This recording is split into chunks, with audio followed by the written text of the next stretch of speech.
Hello, you're on Initiative Africa. My name is Asha. Welcome to this new edition of your weekly magazine featuring Africa on the move through smart innovations and initiatives that work. Let's get on with the show with our top stories today.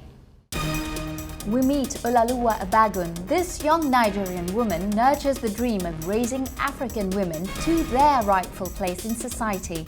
She founded her Girl Pride Circle Association to advance this cause by educating young girls in Nigeria and raising awareness about abuse and prejudice. She's our guest this week. Girl Pride Circle is an organization that is committed to advocating for the rights, the health and the well-being of girls. Particularly when it comes to access to education, equal opportunities and violence-free communities. Reconnecting with ancestral artisanal practices, finding work for isolated women and rekindling a social bond. This is what this cooperative has achieved in Tunisia.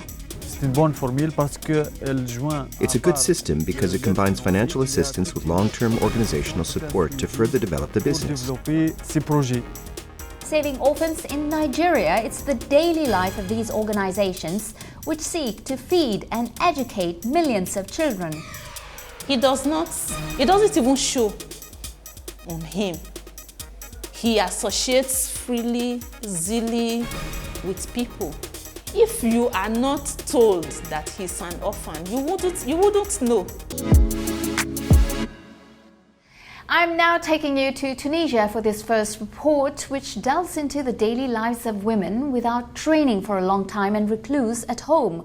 With funds from the African Development Bank, they managed to get involved in a carpet weaving cooperative. As a result, 20 direct jobs and a lot of hope, as our journalist Frédéric Durand-Drouin found out.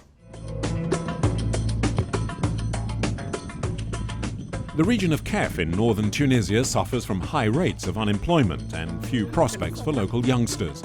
And women too, often without much schooling, destined to a life at home.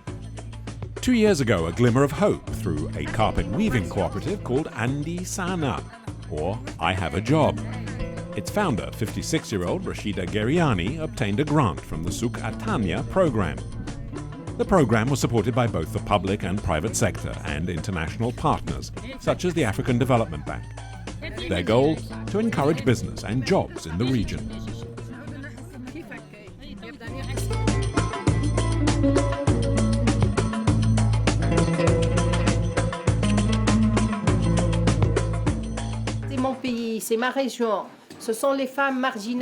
This is my country.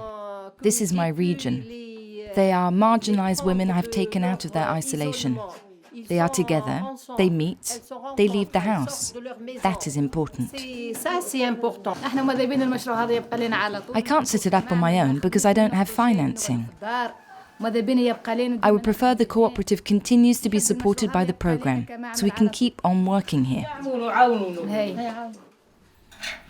The cooperative has already created 20 jobs and provides members with a steady income, while also giving them a chance to make a go of it on their own.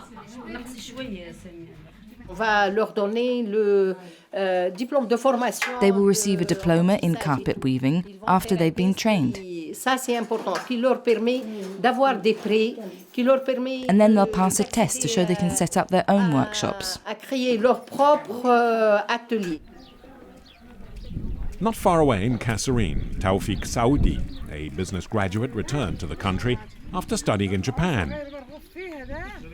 He came up with an original idea for Souk Atania to develop production with a natural fiber derived from alpha or needle grass, a local plant previously used almost exclusively for paper production.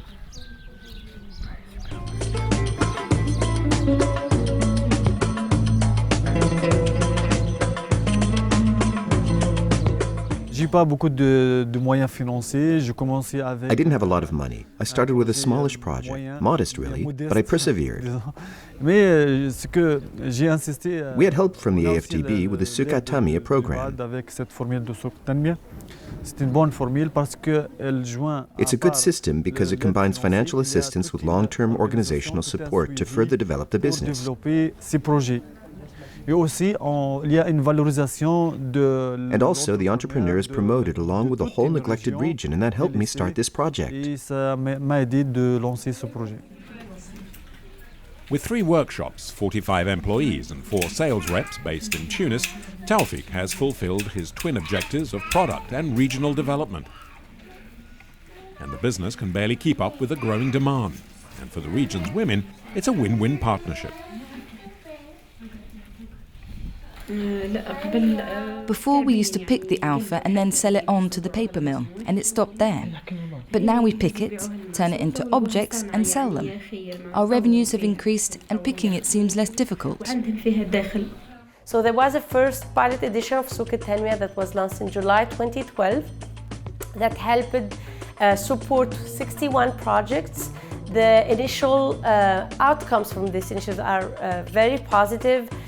Actually, we were able to mobilize about €1 million that was extended in the form of grants to 61 projects. In terms of distribution, 63 of beneficiaries come from the most underserved regions of the country. 33% were women entrepreneurs, 34% were unemployed, and 51% are young entrepreneurs. A sign of success, Souk Tanmia is currently entering its 2nd edition. The program might soon be adapted to other African countries, and more importantly, it's becoming a new source of inspiration for all aspiring entrepreneurs on the continent. As I mentioned earlier, our guest defends a fight that is very dear to us at Initiative Africa, that of the advancement of women on the continent. Olaoluwa Abagun, a young woman from Nigeria, realized quite early the social inequalities that hinder their progress in emancipation. She decided to take action. Her Girl Pride Circle Association wants to empower the African girl child to dream big, just as she did herself at 13 when she became a child senator in the Nigerian Children's Parliament. She confided in our team in Lagos. You created the NGO Girl Pride Circle initiative in 2014 while still an undergraduate law student. What inspired you to start a non-profit organization at such a young age?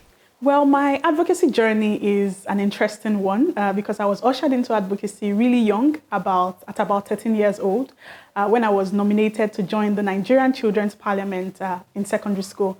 And so that experience, sort of engaging in advocacy, community awareness around children's rights, particularly girls' rights, when it comes to education, when it comes to, gender-based violence, that was my launching pad into the world of advocacy at that time. And so that experience really made me decide to devote my entire career, my lifelong career, to advocating for girls' rights. And I went on to study law in the university, but I realized that it's not enough to know law, to have the knowledge of the law.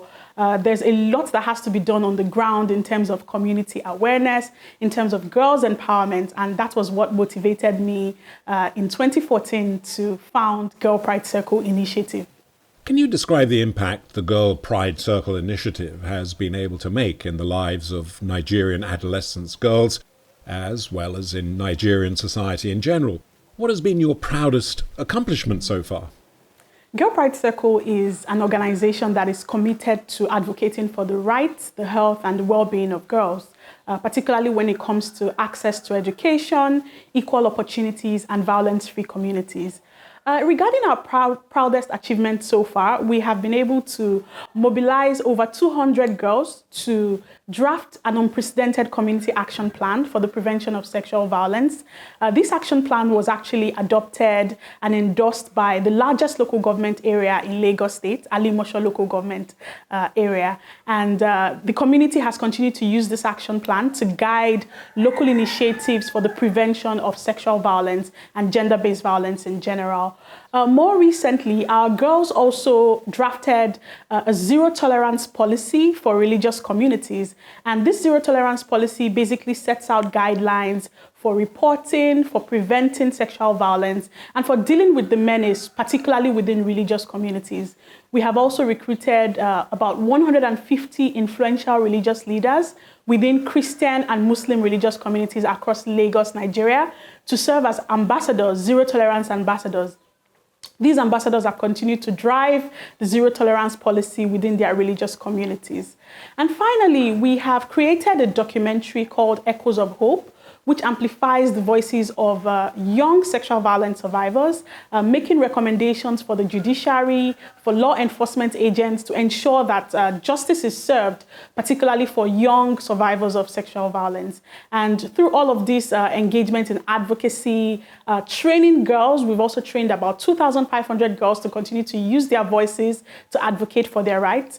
I would say that we have done a lot in impacting girls in particular, and in also impacting the Nigerian society at large.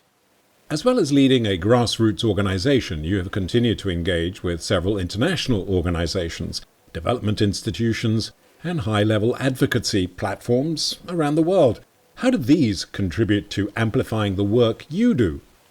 I think that it's really important for young advocates, particularly young advocates for gender equality, to think globally and act locally.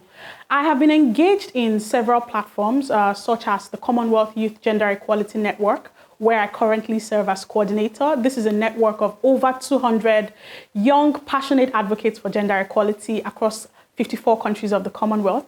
And this platform has enabled me engage with my peers, other people who are working on gender equality issues in their own countries, to exchange perspectives, to represent youth voices at various platforms as well, such as the UN Commission on the Status of Women, the UN General Assembly, and in fact, the Commonwealth Heads of Government meeting, which is the highest level of decision-making for governments across the Commonwealth.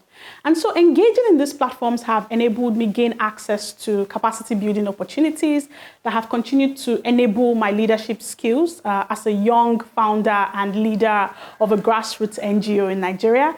And they have also served for networking as well, because it is really important to engage with other people who have their hearts and their heads in the same place. And even beyond the Commonwealth Youth Gender Equality Network, I have been fortunate to be a Women Deliver Young Leader, also a British Council Future Leaders Connect member, and even engage at the level of the European Union as a young leader. All these platforms continue to inspire me. They continue to connect me with high-level leaders and enable me speak my voice, speak my authentic voice, and speak through to power at advocacy platforms that matter around the world. Resource mobilization appears to be a huge challenge, especially for NGOs across sub-Saharan Africa. How have you managed to mobilize support and resources to continue your work?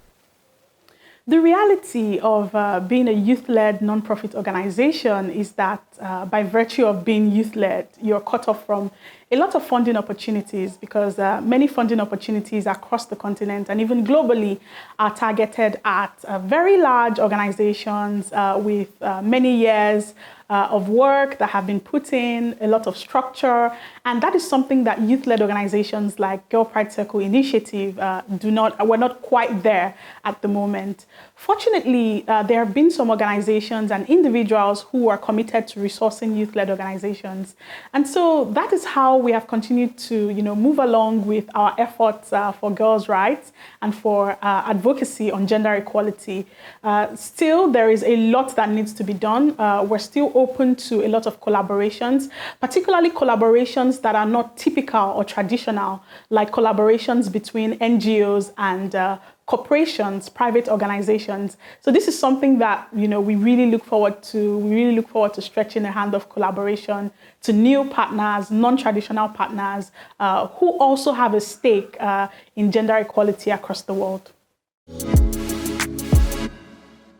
Welcome back to the second part of our show.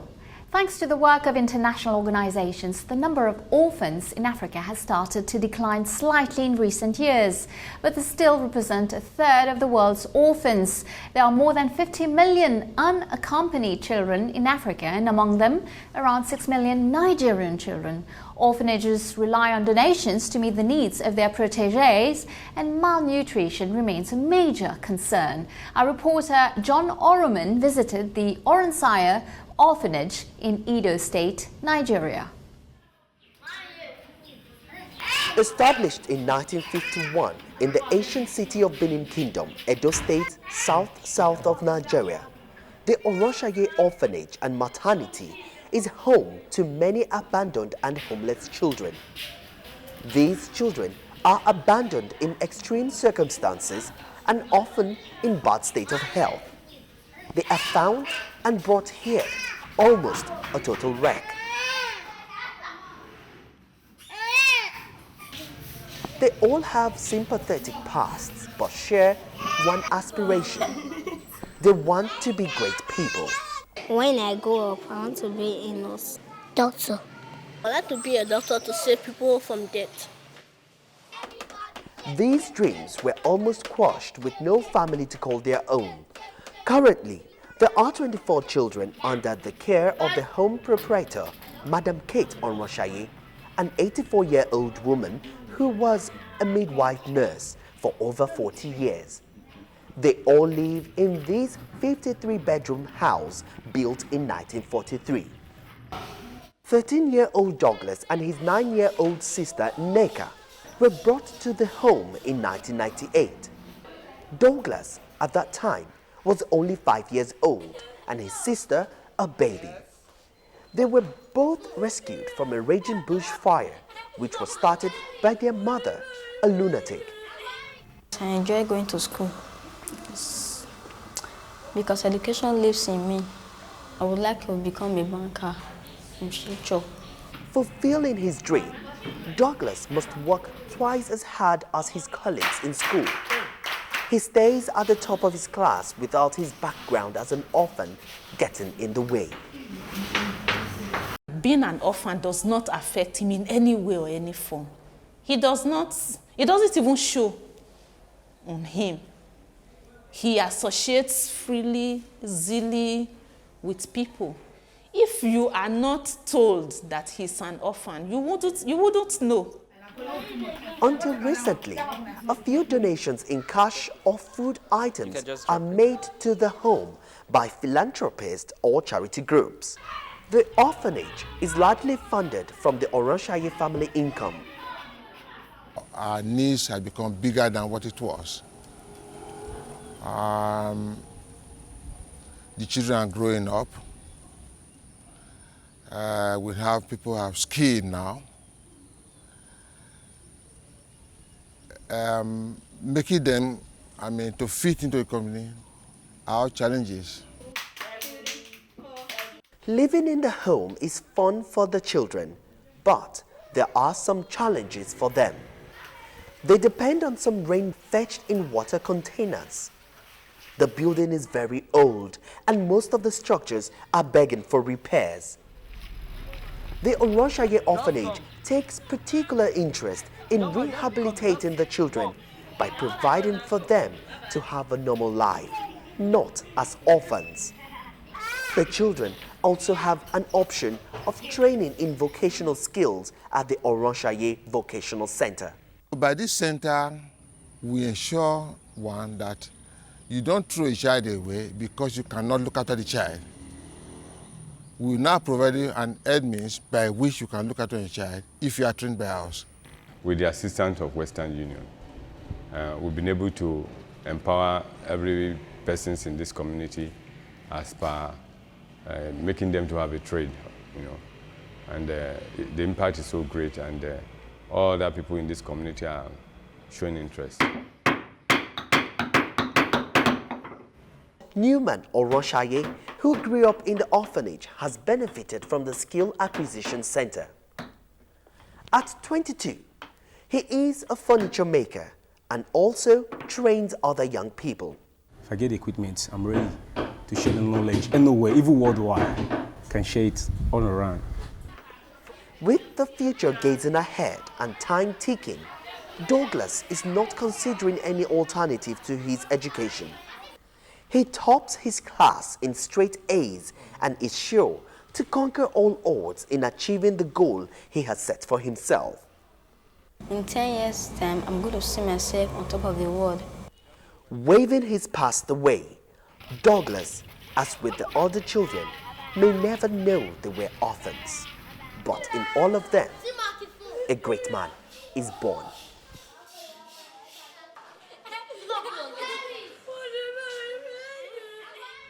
Let's get back to Olaoluwa Abagun for the final part of our interview this week. She exposes the new challenges of women's empowerment and how the threat of abuse is also shifting in the virtual sphere through the internet and social networks.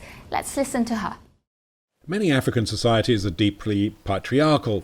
As an organisation that promotes girls' rights in Nigeria, what has been your experience in dealing with these widespread social, cultural and gender norms?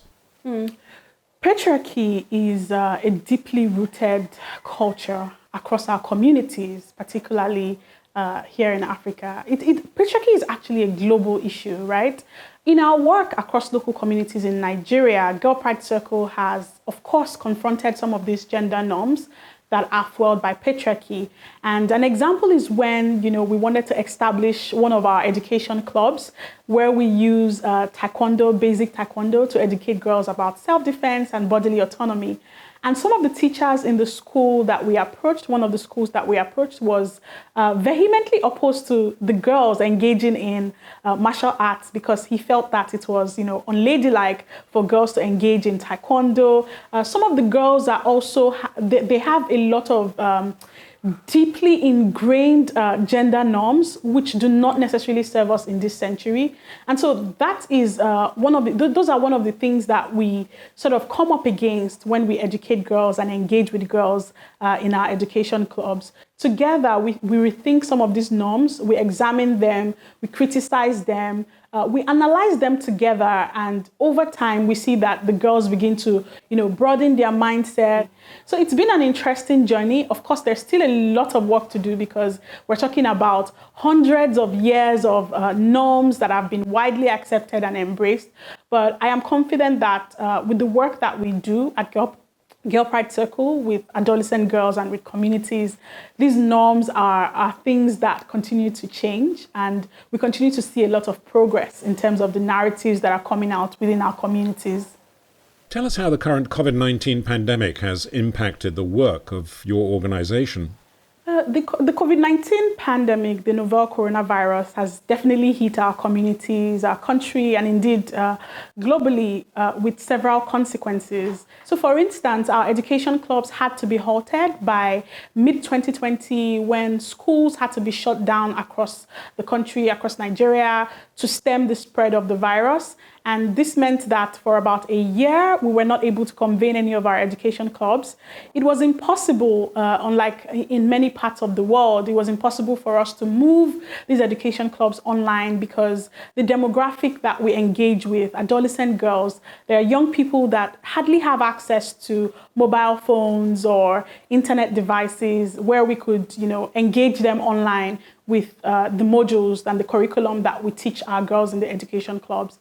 And so this definitely is an area that poses an opportunity. Our team at Girl Pride Circle definitely views this as an opportunity to continue to think about how we can innovate and ensure that in the future, where there are emergency situations like the current COVID-19 pandemic, our education clubs do not have to be halted, and we can carry on, normally over the internet, virtually, and still achieve the goals that we have set out for ourselves.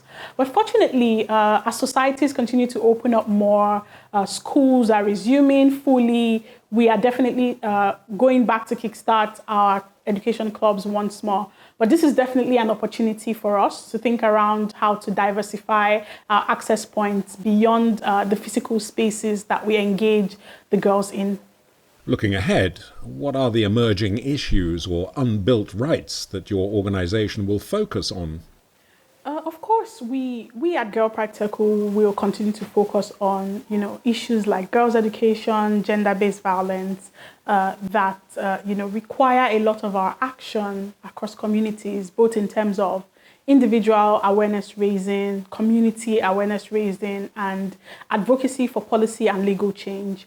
But there are some new issues within all of these areas around girls' rights that are emerging, that continue to emerge and require our urgent attention. So for instance, in Nigeria, we have over 104 million people online now. A lot of people are beginning to use the internet, including girls and women, and this presents brand new challenges around some of the issues that we know about already. Like, for instance, gender-based violence. We see various forms of gender-based violence moving from physical spaces online, and we have to do a lot of work around, sensitizing the wider society around digital security, for instance, preventing bullying online, preventing sexual violence online, and ensuring that our laws are updated to reflect these new realities and to protect girls within online spaces. And this is really, really important. We see that girls' rights is becoming more prominently on the agenda, but it's not time to rest on our oars. It's time to do even more work to ensure that the rights of girls and women is not just something we speak about, but a reality that is lived, a reality that we see and we feel. What recommendations would you make to governments and key decision makers across Africa with respect to ensuring the rights of girls and women are preserved and respected? I think it's really important for our governments, our policymakers, our decision makers to be very intentional about engaging girls, particularly adolescent girls, in decision-making processes, because there's always that suspicion that young people are not ready for leadership, whatever that means. But we see young people continue to innovate. We see young people continue to speak truth to power, particularly at Girl Pride Circle Initiative. The adolescent girls that we train are mind-blowing, the kind of conversations that they come up with. These girls, we've trusted them with drafting policy for communities, guiding their communities, and they've done such a good job with it. And so I wonder, what could be if they also have the opportunity to make decisions at a wider scale and to make inputs to policy at a wider scale. And so I really recommend and I stand behind our policymakers and our government making space for young girls. And Initiative Africa is over for today. You can, of course, find Olaoluwa Abagun's interview and the replay of our programs on our website, africaonair.com. And of course, you can also find us on all our social media channels. Feel free to like, share and comment with the hashtag Initiative Africa TV show. And don't forget, next week, same time, same channel, I'll see you again with a new edition of Business Africa. Have a great week, everyone. Goodbye.